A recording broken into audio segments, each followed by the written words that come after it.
Refraction at curved surface, मान लीजिए कि एक कर्व्ड सरफेस है एंड उस पर रिफ्रैक्शन हो रहा है एंड हमें object distance, image distance and radius of curvature के बीच में क्या रिलेशन होता है उसका फॉर्मूला हमें ड्राइव करना है। सो आज ये देखते हैं कैसे ड्राइव करना है, क्या करना है। मान लीजिए कि एक स्फेरिकल सरफेस है, मान लीजिए कि बहुत बड़ा सा स्फेरिकल बॉल है, ठीक है। इसका रिफ्रैक्टिव इंडेक्स मान लीजिए μ2 और इसका μ1। मान लीजिए कि ये जो स्फेरिकल बॉल है ग्लास का, मान लीजिए थोड़ी देर के लिए इसको ग्लास ट्रीट कर लीजिए।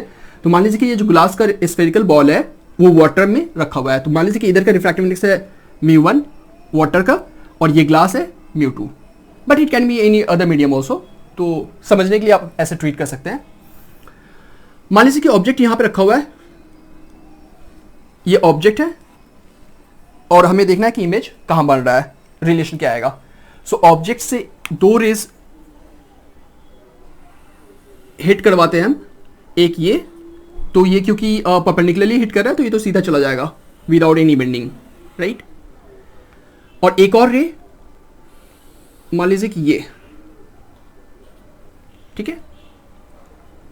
तो यहां पे नॉर्मल पहले बना लेते हैं, late this B normal and normal जहां भी प्रिंसिपल एक्सिस को हिट करेगा वो होगा सेंटर ऑफ कर्वेचर सी, है ना, एंड दिस इज नॉर्मल। तो रे कंटिन्यू नहीं करेगा ऐसा, अपना पाथ को ऐसे कंटिन्यू नहीं करेगा, राइट, क्योंकि अभी अपने एग्जांपल में ये वाटर है और ये ग्लास है, ये रेयर हो गया, ये डेंसर हो गया। So ray will move towards the normal, ये कंटिन्यू नहीं करेगा, ये नॉर्मल की तरफ बेंड करेगा, मतलब नीचे बेंड करेगा, ठीक है। तो ये रे कुछ ऐसे बेंड करेगा और मान लीजिए कि यहाँ इमेज बन गया। सो एक ये रे हो गया एंड एक ये रे हो गया, ये दोनों रिफ्रैक्टेड रे है, दोनों यहाँ पे मीट कर रहा है तो यहाँ पे इमेज बन गया, right. Let this be pole P, angle of incidence normal के साथ होता है, इंसिडेंट रे का angle with the normal is the angle of incidence and refracted ray का angle with the normal angle of refraction. तो ये हो गया R, एंगल ऑफ रिफ्रैक्शन, ठीक है। इसे ड्राइव करने के लिए हमें कुछ और भी एंगल्स का जरूरत पड़ेगा। So let this angle be alpha, let this angle be beta और इसको गामा मान लीजिए, ठीक है। एंड यहां से हम एक परपेंडिकुलर ड्रॉप कर रहे हैं on the principal axis, perpendicular drop कर रहे हैं on the principal axis. So let this point be A and इसका नाम दे दीजिए बी, ठीक है। सो चलिए स्टार्ट करते हैं। हम लोग यूज करने वाले हैं यहां पे Snell's law at point A. So using Snell's law at point A, sine i by sine r is equal to μ2 by μ1, right. ये तो फॉर्मूला है, sine i by sine r equal to μ2 by μ1 for small angle of i and r. अगर मान लीजिए कि हम small aperture के लिए स्टडी कर रहे हैं, क्योंकि हमारे सिलेबस में स्मॉल अपर्चर होगा। अच्छा, इस अपर्चर किसे कहते हैं? सो देख लीजिए, ए टू दिस पॉइंट, इसका नाम अगर डी दे दें तो A to D is the aperture. तो अगर अपर्चर बहुत छोटा होता तो ए यहां नहीं होता, अगर अपर्चर बहुत छोटा होता तो ए यहां नहीं होता, समवेयर यहां होता, है ना। फॉर स्मॉल अपर्चर मतलब मान लीजिए कि एकदम छोटा सा अपर्चर के लिए हम स्टडी कर रहे हैं, ओनली दिस मच के लिए स्टडी कर रहे हैं, तो उस केस में हम लोग जो रे को हम लोग इस रे का बात कर रहे हैं वो हम लोग इस रे का बात करते है ना, इस रे को हम स्टडी करते हैं। तो उस केस में क्या होता कि एंगल आई बहुत छोटा होता, अल्फा बहुत छोटा होता। अगर हम ये वाले रे का बात ना करें, अगर हम ये वाले रे को स्टडी करें तो उस केस में अल्फा बहुत छोटा होता, right. So for small aperture alpha, beta, gamma, I, are काफी छोटे होंगे, these will be small angles। तो फॉर स्मॉल अपर्चर आई बहुत छोटा होगा तो हम लोग इसको ऐसे लिख सकते हैं, साइन थीटा को थीटा लिख सकते हैं और फिर से साइन आर को हम लोग आर लिख सकते हैं, right. Sine theta for small angle, sine theta को थीटा लिख सकते हैं, तो साइन आई को हम आई लिखेंगे, साइन आर को आर लिखेंगे फॉर स्मॉल एंगल, ऐसा कर सकते हैं।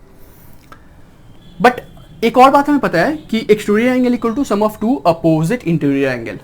तो अगर हम ट्राइंगल का बात कर रहे हैं ओ ए सी, फ्रॉम ट्राइंगल ओ ए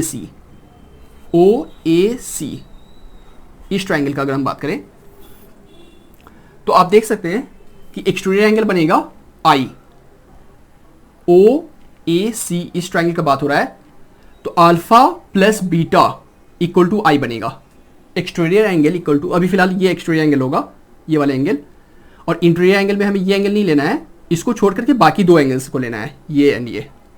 तो exterior angle equal to sum of two opposite interior angle, so I equal to alpha plus beta, so I equal to alpha plus beta.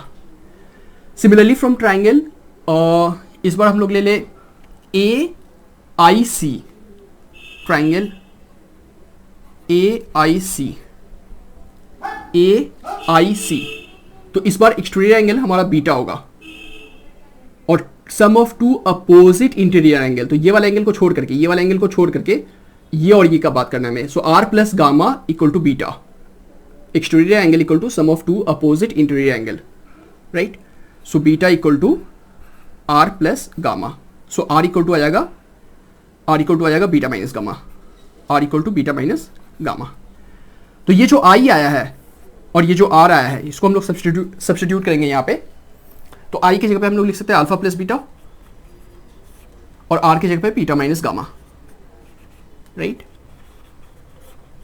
इसको क्रॉस मल्टीप्लाई कर दीजिए, तो ये आ जाएगा mu one alpha plus mu one beta equal to mu two beta minus mu two gamma, right.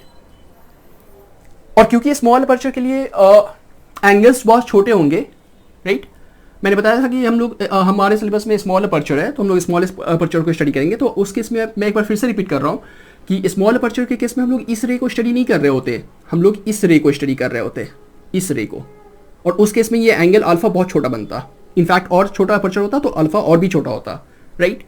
और ये जो बीटा है ना, अगर हम लोग यहाँ पे ए पॉइंट लेते, ये वाले पॉइंट जो हम लोग यहाँ ले रखे हैं, वो अगर यहाँ लेते स्मॉल अपर्चर के केस में, तो ये जो बीटा बनता डॉटेड लाइन वाला, वो एंगल कुछ ऐसा बनता, ये एंगल बहुत छोटा सा। सिमिलरली गामा भी बहुत छोटा सा बनता, ये वाला एंगल छोटा सा। सो स्मॉल अपर्चर के केस में अल्फा बीटा गामा छोटा होगा, अल्फा बीटा छोटा होगा तो आई भी छोटा होगा, राइट। बीटा और गामा छोटा होगा तो फिर आर भी छोटा होगा, राइट। सो स्मॉल अपर्चर के केस में अल्फा बीटा गामा बहुत छोटा होगा, right, and I and R भी बहुत छोटा होगा, राइट। तो उस केस में हम लोग स्मॉल एंगल्स के केस में आप थीटा को साइन थीटा भी लिख सकते हैं एंड टैन थीटा भी लिख सकते हैं। So for small angle theta equal to sine theta equal to tan theta, right. तो क्योंकि हमारा स्मॉल अपर्चर है, तो उस केस में अल्फा बीटा गामा सब स्मॉल एंगल्स है, तो अल्फा को हम टैन अल्फा लिख सकते हैं। तो ये बनेगा mu one tan alpha plus mu one tan beta is equal to mu two tan beta minus mu two tan gamma, ठीक है। Tan alpha from this triangle O A B, tan alpha बनेगा perpendicular A B by base O B. From this triangle O A B tan alpha equal to बनेगा perpendicular by base A B by O B. तो ये हो जाएगा mu one tan alpha बनेगा A B by O B plus mu one tan beta. So from triangle B C A B C, tan beta बनेगा, tan of this angle बनेगा perpendicular by base फिर से A B by B C, तो ये बन जाएगा A B by B C, right, equal to mu two फिर से tan beta same A B by B C, right, minus mu two tan gamma. So from triangle A B I tan of this angle perpendicular by base A B by B I, A B by B I, ठीक है। आप देख सकते हैं A B सभी में common है, right. तो यहां ए बी से, यहां से ए बी कॉमन लेकर के और यहां से ए बी कॉमन लेकर के हम लोग कैंसिल कर सकते हैं। तो ए बी गया, सभी में से ए बी गया, है ना, कॉमन लेके कट जाएगा। अब ये O B O to B is almost equal to O to P. क्योंकि बात हो रहा था स्मॉल अपर्चर के लिए, और अगर स्मॉल अपर्चर के लिए अगर हम स्टडी करें, है ना, तो B will be very close to P. जैसे अगर हम इस पॉइंट पे अगर स्टडी करते, एक अगर यहाँ ना लेकर के हम यहाँ करते, तो हमारा जो बी आता वो यहाँ आता परपेंडिकुलर ड्रॉप करके, और अगर हम इस पॉइंट को स्टडी करते तो बी जो आता वो वेरी क्लोज टू पी आता, right. So for small aperture B will be very close to P. तो ओ बी का लेंथ ऑलमोस्ट ओ पी के लेंथ के इक्वल होगा फॉर स्मॉल अपर्चर। तो ये ओ बी को हम लोग ओ पी लिख सकते हैं, राइट। ओ बी को हम लोग ओ पी लिख सकते हैं। मैं ये पे चेंज कर दे रहा हूं, ये बन गया O P. B C, B to C will be almost equal to P to C, क्योंकि बी बहुत क्लोज है पी के, राइट। तो ये पी टू सी बन जाएगा एक्चुअली नेक्स्ट लाइन में। अगेन ये पी टू सी बन जाएगा, and B to I is almost equal to P to I, क्योंकि स्मॉल अपर्चर के केस में B will be very close to P, right, है ना। तो ये बी आई जो है वो पी आई बन जाएगा नेक्स्ट लाइन में। वेल इसका वैल्यूज हमें पुट करना है, मैं इसको हटा देता हूं। इसका वैल्यूज हमें पुट करना है एंड साइन कन्वेंशन के अकॉर्डिंग साइन कन्वेंशन हमें यूज करना है। तो μ1 by OP, μ1 by OP, OP is the object distance O to P, but minus होगा, ऑब्जेक्ट डिस्टेंस को यू से डिनोट करते हैं, plus μ1 by P to C is the radius of curvature, है ना। ये सर्कमफ्रेंस है, ये सेंटर ऑफ द सर्कल है, तो ये पी टू सी बन जाएगा रेडियस ऑफ कर्वेचर। और इनफैक्ट प्लस साइन कन्वेंशन के according is equal to μ2 by again P to C, r बन जाएगा plus r, minus μ2 by P I, P to I बन जाएगा image distance v plus v, right. तो इसको हम लोग इस साइड ले आ रहे हैं, तो वो ये जो नेगेटिव है वो पॉजिटिव बन जाएगा, तो ये बन जाएगा μ2 by v minus μ1 by u is equal to, इसको हम लोग उस साइड ले जाएंगे राइट साइड में, तो ये बन जाएगा μ2 by r minus μ1 by r. So ये बन गया μ2 by v minus μ1 by u is equal to μ2 minus μ1 by r. So this is the formula. μ2 है आपका refractive index of that medium और μ1 है refractive index of this medium. ये formula use करने से आपको साइन कन्वेंशन फिर से यूज करना पड़ेगा। अब जब भी न्यूमेरिकल करेंगे तो while putting the numerical values, इसमें आपको साइन कन्वेंशन फिर से पुट करना है, राइट। जब आप इस फॉर्मूला को यूज करेंगे न्यूमेरिकल में, तो जब भी न्यूमेरिकल वैल्यू पुट करेंगे u का या v का या r का, जिसका भी न्यूमेरिकल वैल्यू पुट करेंगे उसका साइन कन्वेंशन आपको लेना पड़ेगा, और जो फाइंड करना है उसका साइन कन्वेंशन कभी नहीं पुट करना है। और ये फॉर्मूला सभी के लिए एप्लीकेबल है।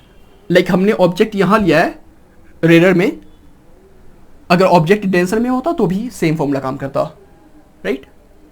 और हमने कॉन्वेक्स सरफेस लिया है, ऐसा सरफेस लिया है। अगर कॉनकेव सरफेस होता, ऐसा सरफेस होता, राइट, तो भी, और ऑब्जेक्ट इस साइड होता तो भी सेम फॉर्मूला काम करता, ठीक है। तो कोई भी टेंसर हो, कोई भी रेडर हो, उससे फर्क नहीं पड़ता है। ऑब्जेक्ट किस साइड है उससे फर्क नहीं पड़ता है, कॉनकेव है कॉन्वेक्स है उससे कोई फर्क नहीं पड़ता है। सभी केसेस के लिए फॉर्मूला एप्लीकेबल है, बस साइन कन्वेंशन आपको जरूर लगाना है। आई होप क्लियर होगा ये। μ2 by v minus μ1 by u equal to μ2 minus μ1 by are.